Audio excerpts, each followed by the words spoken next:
خیزانه که مازن بنامال که کوش هفته کسان دنگدران پیکاتیه کو بنامالاسم کو آقای زید که ام بیشین کو ایکتی بون وانا جی پیوندی به پارتی دموکراتی کردستان وکیله دیار او بریارا کو جلای سرکرداتی ایکتیان اجتماعی کردستان و هاتیدان ل ام بیشین کو دنگ به کاندید رایان کلدانی بدن خلک پارزگاه دو که بگشتی تایبتی جی دنگ درین ایکتی گلک دل گران کردیا بوی اگر سرکی کو دج رزن ایکتیان اجتماعی کردستان بردنو بهند نوا رزن پارتی دموکراتی کردستان هر وکی ایمان گوتی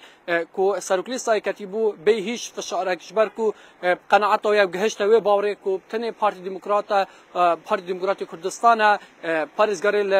ام بیشین قواره هرما کردستان کتو گلدنگدر خوی رازگوی و گوت و اکتکی هم بری منو خلک دهو که کری به خیانت قلم دا